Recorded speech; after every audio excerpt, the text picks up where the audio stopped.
안녕하세요. 손가락 복음 선교의 지휘자 강사입니다. 오신 것을 진심으로 환영하며 해피 바이블을 열어가도록 하겠습니다. 오늘 증거드릴 말씀의 제목은요. 814강 12월 25일은 성탄절이 아니다 라는 제목으로 하나님의 말씀을 나눠보는 시간을 갖도록 하겠습니다. 오늘이 마침 12월 25일이죠. 누가복음 2장 7절을 보시게 되면 마다들을 낳아 강보로 싸서 그 위에 뉘었으니 이는 사관에 있을 곳이 없음이로라. 그 지경에 목자들이 밖에서 밤에 자기 양떼를 지키더니 라고 말씀에 기록되어 있습니다. 그래서 예수님이 구유에 누우셨다고 했는데 이 예수님은 우리는 외아들 하는데 외아들이 아니고요. 맏아들이라고 했습니다. 맏아들을 낳아 강보로 싸서 그 위에 누우셨다고 했고요. 이 맏아들이신 예수님은 오실 때에도 다시 오실 적에도 맏아들로 오신다고 했습니다. 히브리서 1장 6절을 보시게 되면 또 맏아들을 이끌어, 또라는 것은 다시죠. 다시 재림할 때 맏아들을 이끌어 세상에 다시 들어오게 하실 때라는 것을 볼 때 예수님은 태어나실 때도 맏아들로 태어나셨고요. 다시 재림하실 때도 맏아들로 오신다고 히브리서 1장 6절에 기록되어 있습니다. 근데 이제 예수님이 태어나실 때 이렇게 탄생하셨을 때가 그 지경의 목자들이 밖에서 양떼를 지키는 때라고 했거든요. 근데 오늘이 12월 25일인데 성탄절이 아닙니다. 예수님이 태어나시는 그때는요, 밖에서 목자들이 양떼를 지키는 때니까 따뜻한 계절이라는 것을 알 수가 있습니다. 여기 맏아들이 나왔는데요. 예수님이 맏아들이라는 그런 내용을 보시게 되면 마태복음 13장 55절에 그 형제들은 야고보, 요셉, 시몬, 유다라 하지 않느냐. 그래서 목수의 아들이라고 하면서 이런 얘기가 있습니다. 그러면 예수님을 포함해서 야고보, 요셉, 시몬, 유다 하면은 5형제지요. 그래서 예수님은 태어나실 때 맏아들이라는 것을 말씀을 드렸고요. 우리가 예수님에 관해서 이렇게 잘 알아야 되는데 모르는 부분이 많이 있죠. 요한복음 17장 3절을 보시게 되면 영생은 곧 유일하신 참 하나님과 그의 보내신 자 예수 그리스도를 아는 것이라고 했습니다. 그래서 우리가 영생을 하려면 참 하나님하고 예수님을 알아야 되죠. 근데 예수님이 이렇게 탄생하실 때 우리는 맏아들로 태어나셨는데 외아들로 알고 있었단 말이죠. 그래서 하나님께서도 나를 아는 것을 원한다고 하셨습니다. 호세아 6장 6절에 보시게 되면 나는 인애를 원하고 제사를 원치 아니하며 번제보다 하나님을 아는 것을 원하노라. 그래서 이 시대는 믿습니다. 이 신앙보다 하나님을 아는 신앙이 더 중요하다는 것을 말씀을 드리고요. 호세야 4장 6절에 보시게 되면 내 백성이 지식이 없으므로 망하는 도다. 내가 지식을 버렸으니 나도 너를 버려 내 제사장이 되지 못하게 한다고 했습니다. 그러면 여기에서 지식은 하나님을 아는 지식이죠. 그래서 하나님과 예수님에 관한 그러한 지식을 우리가 알아야 되는데 그동안에 모르는 부분이 많이 있습니다. 모르는 부분이 많이 있는 가운데 12월 25일을 성탄절로 알고 있단 말이죠. 그래서 성탄절이 아니고요. 12월 25일은 성탄절이 아니고 예수님이 탄생하신 그때는 목자들이 밖에서 양떼를 지키는 때니까 따뜻한 계절이라는 것을 알 수가 있겠습니다. 그러면 결례에 관해서 보도록 하겠습니다. 누가복음 2장 22절에 보시게 되면 모세의 법대로 결례의 날이 참에 아기를 데리고 예루살렘에 올라가니 또 주의 율법에 말씀하신 대로 비둘기 한 쌍이나 혹 어린 방구들로 제사를 함이라. 이제 결례가 나왔는데요. 결례는 레위기 12장에 가서 보시게 되면 그 아이를 낳게 되면 남자 아이를 낳으면 7일 동안 부정하다고 했고요. 8일째에는 양피를 벤다고 했습니다. 그때 말로는 할례고 지금으로 말하면 이제 포경 수술을 하는 것이고요.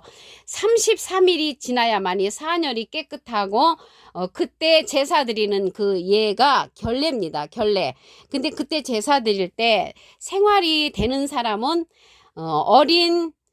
어린 그 양을 가지고 제사를 드리러 가는데 예수님은 보니까 예수님은 이제 말구에서 태어나신 것을 말구에 누이신 것을 보니까 생활이 넉넉지 않았잖아요. 그래서 반구 둘로 제사하러 가는 그 시기입니다. 그래서 33일이 지나는 때가 결례의 날로서 제사를 지내는 그때인데 반구 둘로 제사한다고 했거든요. 여기에서 반구는 철새로서 비둘기하고 비슷한 그러한 철새라는 것을 말씀을 드립니다. 근데 비둘기나 어린 방구로 제사하는 것을 볼 때 생활이 그 양을 가지고 제사 드리기 어려운 사람들은 방구 둘이나 비둘기로서 제사한다는 것을 말씀을 드립니다. 그때가 방구가 나타나는 때는 따뜻한 계절이라는 것을 알 수가 있죠. 예레미야 8장 7절을 보시게 되면 공중의 학은 그 정한 시기를 알고 반구와 제비와 두루미는 그 올 때를 지키거늘 내 백성은 여호와의 규례를 알지 못한다고 했습니다. 여기서 규례가 나왔는데요. 규례는 일정한 규칙을 말하는 것이고요. 하나님께서 친히 세우시고 명령하신 법률이나 규범을 말하는 것입니다. 그래서 하나님께서 말씀하시기를 내 백성은 여호와의 규례를 알지 못한다고 했습니다. 이러한 방구, 제비, 두루미는 그 올 때를 지키는데 내 백성은 여호와의 규례를 알지 못한다고 한탄을 하셨던 것입니다. 그 중에서 알지 못하는 가운데 우리 성탄절이 12월 25일이 아니라는 것을 제가 그 중에 알려드리는 것입니다. 그때는 꽃이 피고 새의 노래가 이르는 방구의 소리가 들리는 때라고 했습니다. 아가서 2장 12절을 보시게 되면 지면에는 꽃이 피고 새의 노래할 때가 이르렀는데 방구의 소리가 우리 땅에 들리는구나. 그래서 방구는 비둘기하고 비슷한 그러한 새인데 그때가 이제 꽃이 피고 새의 노래할 때니까 성탄하신 예수님이 탄생하신 그때는 봄이라는 것을 알 수가 있습니다. 봄이라는 것을 계시록 22장 13절을 보시게 되면 나는 알파와 오메가요 시작과 끝이라. 그래서 이 알파와 오메가는 시작과 끝이 되는데 예수님은 하나님의 본체라고 그랬죠. 빌립보서 2장 6절에 보시게 되면 그는 근본 하나님의 본체시나 하나님과 동등됨을 취할 것으로 여기지 아니하신다고 했습니다. 그래서 여기에서 보시게 되면 유월절하고 밀접한 관계를 갖고 있습니다. 예수님의 탄생은 고린도전서 5장 7절을 보시게 되면 너희는 누룩 없는 차인데 새덩어리가 되기 위하여 묵은 누룩을 내어버리라. 우리의 유월절 양 곧 그리스도께서 희생이 되셨느니라. 그리스도께서 희생이 되신 것은 유월절을 만찬을 잡수시고 십자가에 돌아가셨죠. 그래서 만찬을 잡수시고 십자가에 돌아가셨기 때문에 유월절 플러스 3일을 하면은 예수님의 이제 성탄하신 날, 그때가 태어나신 날이 이제 나오죠. 6월절은 공식적으로 보시게 되면 그 라이프 성경 백과사전에도 찾아보시면 6월절은 4월 14일로 기록이 되어 있습니다. 거기에다가 3일 동안 무덤에 계셨잖아요. 무덤에 계셨으니까 4월 14일 플러스 3일 무덤에 계신 것, 그 다음에 다시 태어나셨잖아요. 다시 살아나셨잖아요. 그래서 4월 17일은 성탄절이며 예수님께서 다시 사신 부활절이 된다는 것을 말씀을 드립니다. 여기 말씀을 다시 한번 보시면 고린도전서 5장 7절 너희는 누룩 없는 자인데 새덩어리가 되기 위해 묵은 누룩을 내어버리라고 했죠. 여기서 묵은 누룩은 우리 지난 과거의 신앙을 버리라는 것입니다. 누룩이 정확하게 말씀드리면 마태복음 16장 12절에 그제야 제자들이 떡에 누리게 아니요 바리새인과 사두개인들의 교훈을 삼가라고 말씀하신 줄을 깨달으니라. 그래서 사두개인 바리새인 그러한 자들의 교훈이 누룩으로 상징되었고 그러한 자들은 율법 신앙이었잖아요. 그래서 우리가 묵은 신앙을 버리라는 것을 말씀으로 또 알아보았습니다. 누가복음 2장 7절을 다시 한번 보도록 하겠습니다. 마다를 낳아 강부로 싸서 그 위에 누였으니 이는 사관에 있을 곳이 없음이러라. 그 지경의 목자들이 밖에서 양떼를 지키는 때라고 했습니다. 그래서 예수님을 구유에 누였는데 이 구유는요 가축의 먹이를 담아주는 그릇이죠. 말이나 소나 돼지. 근데 얼마나 돈이 없으면 이 구유에 누였겠습니까? 그런데 구유에 누였다면은 그때 12월 25일이라고 한다면은 오늘 저희 지역의 날씨가 영하 11도라고 합니다. 그러면 이렇게 12월 25일 날 구유에 누였다면 예수님 어르시지요. 그래서 12월 25일이 성탄절이 아니고요.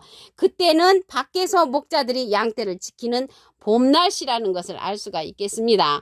그리고 결례의 날이 차가지고 예수님을 데리고 제사들이 지내러 간다고 했습니다.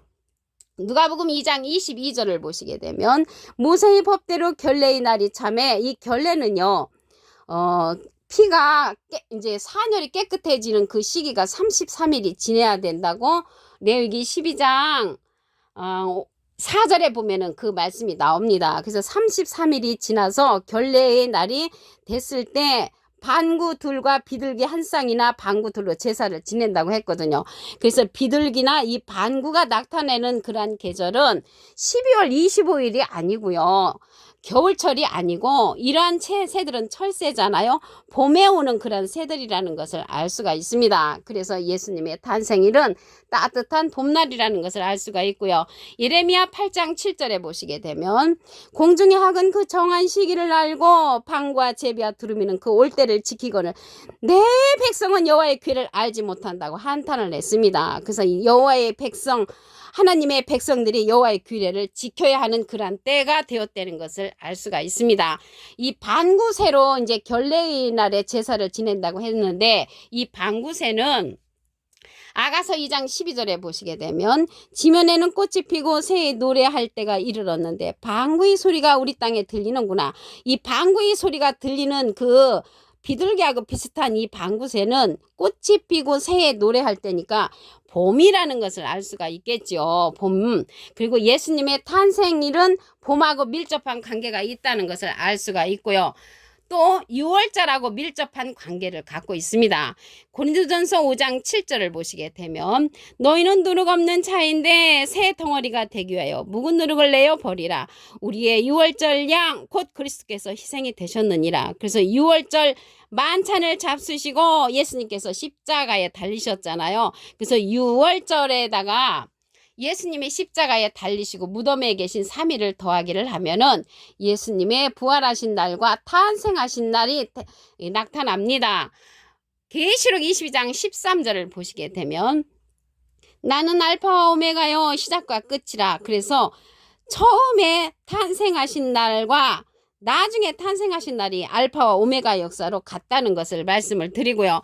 그러면 6월절이 공식적으로 언제냐면 라이프 성경 백과사전에 찾아보시게 되면 4월 14일로 6월절이 나옵니다. 거기에다가 플러스 3일을 하면은 예수님이 다시 살아나신 부활절이 나타나죠. 그러면 4월 17일이 부활절인과 동시에 알파와 오메가요 시작과 끝이라는 그런 말씀을 빙자해서 성탄절이 된다는 것입니다. 그리고 예수님의 탄생하실 때 12월 25일이라면 그때 구유에 그 가축들이 먹는 그 밥그릇에 예수님을 눕혔다고 했는데, 그러면은 예수님 어르시지요. 어르셔서 살 수가 없습니다. 근데 여기에서 말씀을 다시 한번 보시게 되면 누가복음 2장 22절 모세의 법대로 결례의 날이 참에 아기를 데리고 예루살렘에 올라가니, 여기 22절이잖아요. 24절에 보시면 또 주의 율법에 말씀하신 대로 비둘기 한 쌍이나 혹 어린 방구들로 제사를 함이라. 그래서 제사 결례의 날은 이제 33일이 지내야 된다고 그랬죠. 레위기 12장 4절에 보시게 되면 33일을 지나여 산열이 깨끗하게 되리니 정결케 되는 기한이라고 했습니다. 그래서 33일이 지났을 때도 봄이잖아요. 그때 방구 둘이라는 것은 방구 2마리로 제사를 한다는 것입니다. 이때 예수님을 모시고 결례의 날이 차서 제사를 갔을 때가 이 방구새하고 밀접한 관계가 있으므로 이 방구새는 아가서 2장 12절에 보시면 지면에는 꽃이 피고 새의 노래할 때가 이르렀고 방구의 소리가 들릴 때라고 했기 때문에 봄이잖아요. 근데 봄인데 예수님께서 6월절 양 그리스도께서 희생이 되셨다고 했으니까 6월절 4월 14일 더하기 3일 무덤에 계신 날 하면은 다시 살아나신 날이 되죠. 4월 17일에 다시 성탄을 하셨다는 것을 말씀을 드리고요. 부활절과 성탄절은 같은 의미로서 알파와 오메가 시작과 끝이라는 것을 말씀을 드립니다. 오늘 814강 12월 25일은 성탄절이 아니다 라는 제목으로 하나님의 말씀을 나눠보는 시간을 가졌습니다. 감사합니다.